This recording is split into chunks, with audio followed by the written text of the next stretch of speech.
Dylan, 11 episodes ago, I put a trailer in Thumbs for Trailers for a certain horror movie. Oh, yeah. And this quickly became your most anticipated movie of the year, out of nowhere. Well, let's not. I was excited to watch it. Let's not overshoot. Okay, maybe not. I'm a bit of a hyperbole. Yeah. But yes, it became your whole personality for a little bit there. It did. Yeah, that's true. That's true.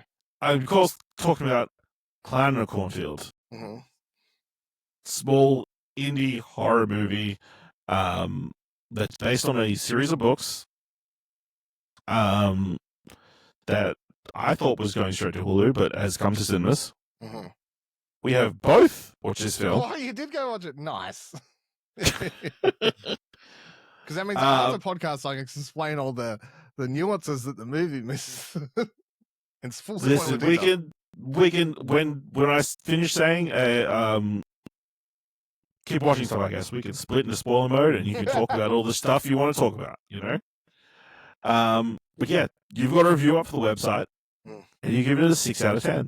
It's okay. Obviously, this is set in like some Midwestern town. Yeah, so I mean, look, the plot Kettle Springs, I believe. Kettle Springs. The plot is basically it follows a girl called Quinn and her father, Dr. Glenn Maybrook. They're moving to Kettle Springs at the start of the I nearly said book because my book's just at the start of the movie. And the town is, you know, it's fucking living in the 1950s. It's middle of nowhere, like stereotypical America, small town vibes.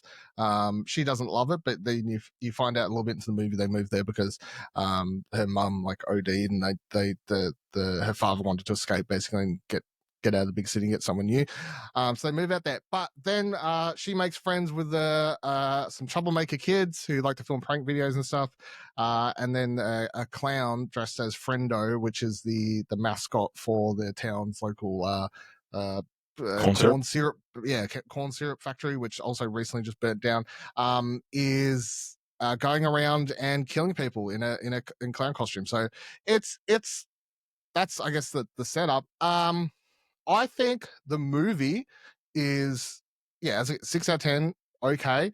I think like it still includes all the stuff I really liked about the book, just without, as I said in my review, like a lot of the nuance. And it doesn't have enough time to like give a lot of the other characters enough time to shine as much as they do in the book. I think Quinn, Katie Douglas, does a really great job. She's a fantastic, I think, lead. I've never seen her in anything, but I thought she was really, really good in this.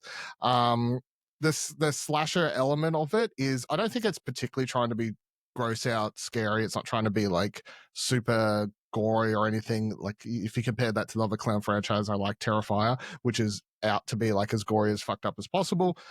This is just more, I don't think this is any more violent than like a Scream film. It is, you know, it has like a level of violence, but I don't think it's particularly trying to like be over the top and make people throw up or anything like that. It's also trying to be funny at times. Like there's a lot of dialogue in it. The moment, I don't think this is really a spoiler. The moment, so when I watched it, there was an old guy in the theater with me, and that was it. There was just a dude. I was at one end, he was there. I looked over and went, I can't believe I'm watching this at 10 a.m. on a Friday. It's such a weird time for a screening of this film, but I'm glad they had it because it was the only cinema showing it at 10 a.m. and I can watch it before I go to this Nintendo thing. But then the fact this old dude was there watching it with me, and I sort of just wanted to know what his story was, but don't know. Nonetheless, there's a moment in the film where a bunch of characters run upstairs in a house and they want to dial 911 and they pick up, and it's one of those old dial phones where you got to spin rotary phones, you got to spin out numbers, and the characters go, oh my God, I don't know how the fuck do we use this? And they can't dial 911 because they don't know how to use the phone. Call 911. Where's the button, Jen? What is this? What kind of phone is it? The old dude down the road, all I hear is, he was loving it. Like, he was like, these fucking kids. Like, and the movie, I mean, the movie, clowns. He really was going for it. The movie has a few jokes like that. I guess that there's like a thing about driving car as well. They're all from the book, like a lot of those the humor and stuff like that, which is good. Yeah, I mean, overall, I think it trimmed it down to a very slim 90-minute slasher that is a bit of fun. It keeps in the stuff that I did really enjoy about the book. The reason it made me, binge it all three of them in a very quick period of time there. But I just don't think it supplies them with enough nuance that I can go, well, this is the reason. Like I could point to it and go, here are the plot elements and things that I think make this stand out from other slashers, but I don't think it brought enough to them to give them the due diligence. I still enjoyed it. I obviously I became a big fan of those books pretty quickly, so I was still enjoying seeing these characters that I've come to love on the screen. I mean, yeah, I had a good time. It was a fun slasher movie. I didn't struggle through most of it. I mean, there is one extended tense scene that Operation. No, I thought that would go through it, but I mean, the operation was fine. But there was the fucking which kid? Tucker, I think. Yeah, Tucker at Tucker's house, where he thinks someone's playing a prank on him, but it's not. That got you in scares. Yeah. Yes. Like at any moment, Frendo's going to pop out. But again, that's the most atypical slasher. No, it's very basic. I think there are a couple of cool kills and that kind of stuff in the film. But yeah, obviously the budget, I feel like, plays into it a lot. Yeah, it's an indie horror film. Yeah, absolutely. Setting was really cool. A lot of the characters are really interesting. Obviously, there's a little bit of a twist on the romantic story that I they're would trying like to tell. to touch on more because, again, that's an element that I feel like it comes out of nowhere, but in the book it feels more like you sort of see it coming because it does a better job at of hinting at it than this. I it was a solid time. I would happily watch another one. It does get a little bit corny with the clown jokes towards the end, but I'm going to pitch you this. I'll tell you what the second one is about after this. All right, tune in to the end of the episode. We'll talk about spoilers for Clown in a Cornfield and discussion about the future of the franchise. But like you said, hopefully it's a success. It did make $3.7 million on a budget of less than $1 million just from domestic on its first weekend. So that's a huge return. I believe it's the biggest ever return for an IFC film. So I would suspect the likelihood of another Clown in a Cornfield film high, reasonably high. And I'm hoping they get a bit more money because they need it.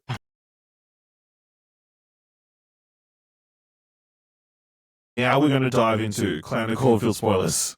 So I think here's my thing. So the twist is there's more than one. It's set up as a slasher with one clown, right? And then the twist, the reveal. So I remember when I got to that part in the book and I was like, wow, that's crazy. I don't know if it lands quite as crazy in the film. I still think it's a cool reveal, but I mean, were you like, oh, there's more than one? I don't know if it did because I feel like you mentioned it's about the adults in the town wanting to kill all the young people. So maybe it was a little less, I was a little bit prepared for it. Because that is the major twist in it. But I think so. My biggest problem would be that the main basis, which is a thing that starts out as just a regular sort of slasher setup or whatever, quickly becomes this adult versus kids. These damn kids won't get off their goddamn phones, and but which the movie does. It gets at it's like we got to get rid of the bad crop.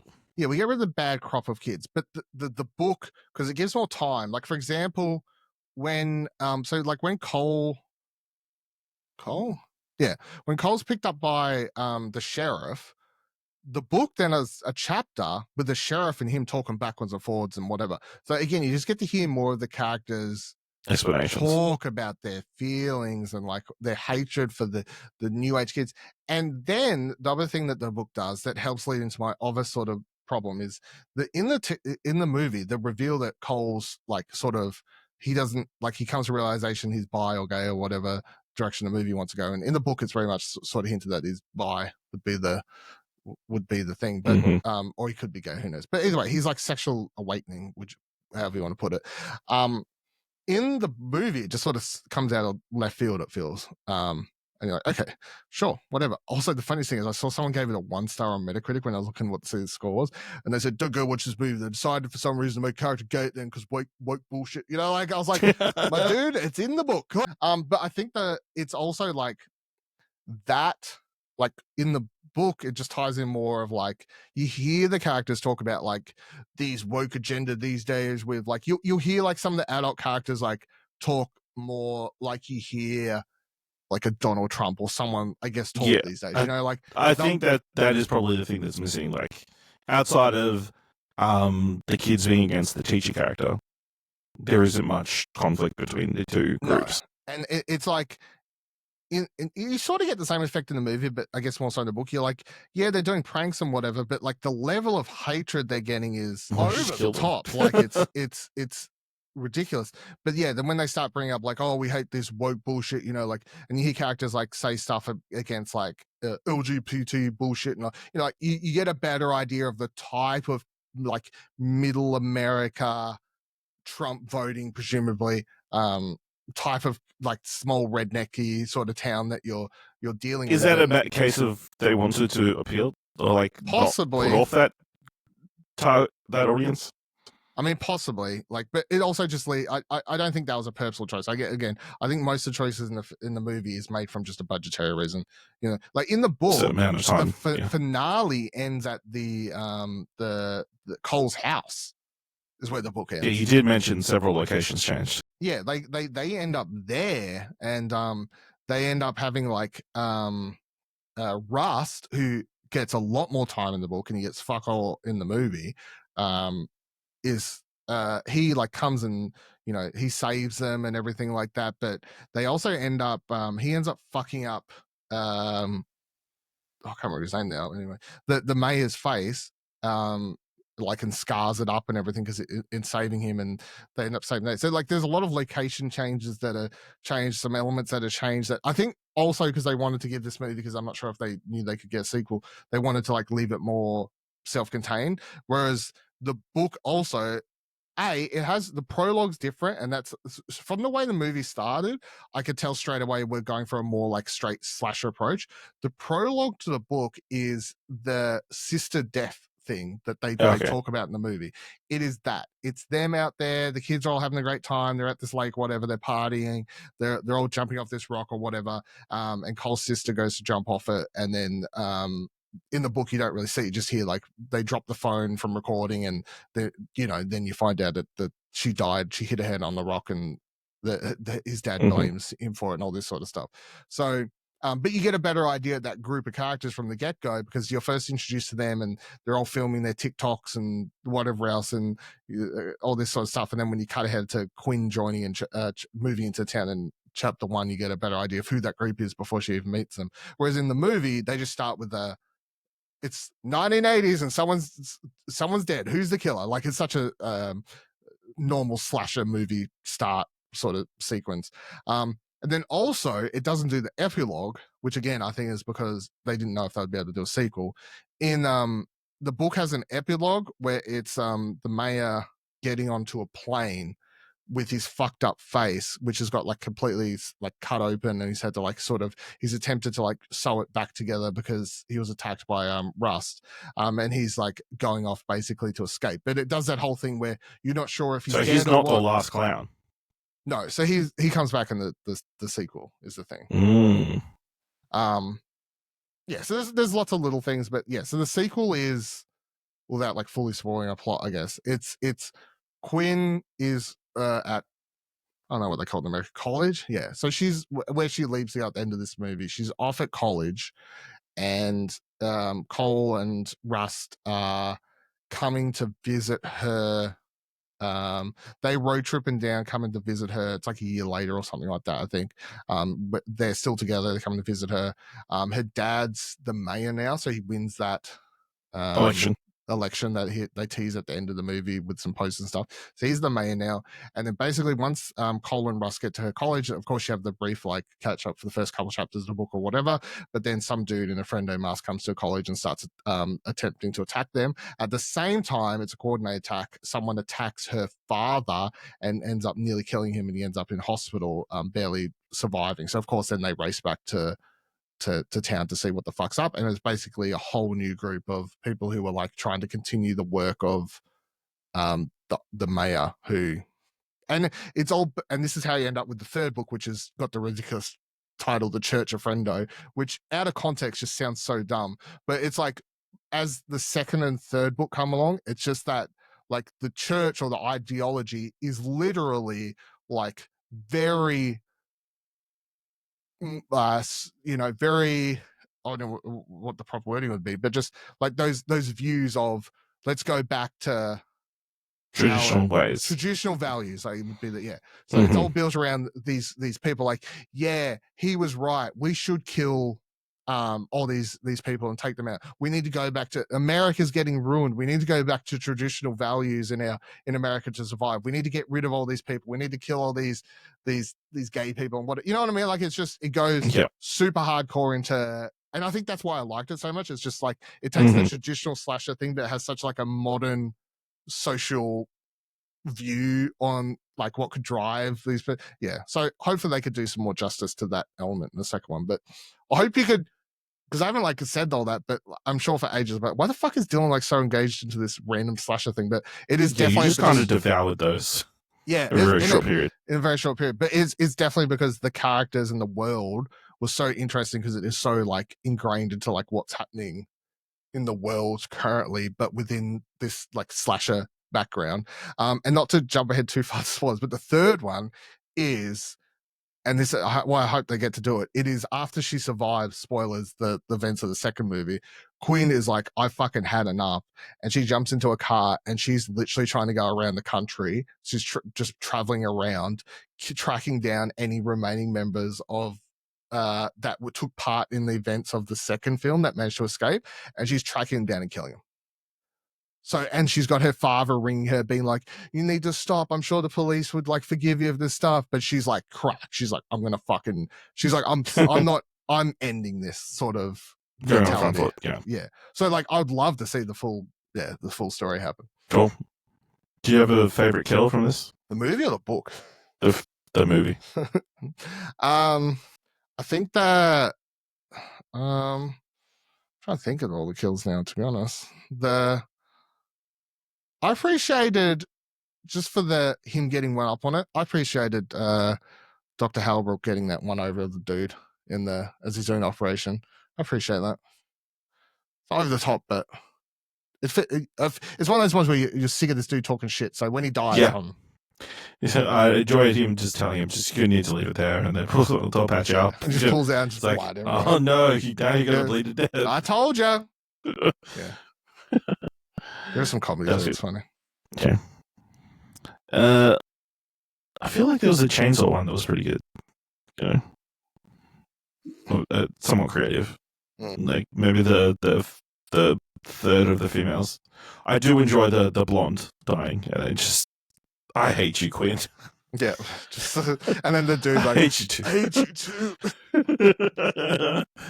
That's funny. Oh, probably the very last one where she's learning the car, holding the chainsaw on a car in front of a car. Not a good idea. Yeah. Blood goes everywhere.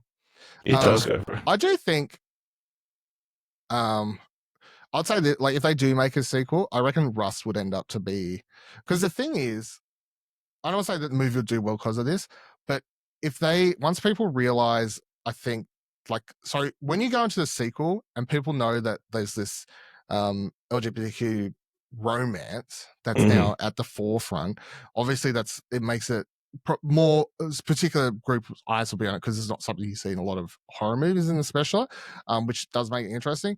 But I think the other, I guess, disappointing thing from the movie not doing good as job with that romance is that it does give you like jockey sort of dude, popular kid, and like a redneck character. It's like so that's a pairing that you don't see. It's not a pairing very against type, yeah. Yeah, it's very against type, but it does make it fun, especially like the second book opens with them. The first couple of chapters cut between them in their car, like driving across America to get to Quinn, basically wherever she is, and then like Quinn at school, and like them like sort of bickering in a fun way backwards and forwards in the car, and just being like, "Why'd you have to bring your guns?" And like all this, just because he does very rednecky sort of stuff. So I feel like that's a character that people would really like. If we get more Russ and he's done well, that's the character that is probably the most likable, weirdly character in the book, other than Quinn. Yeah, I did like the reveal, even though it was a little bit out of nowhere, like of them clearly having feelings for each other.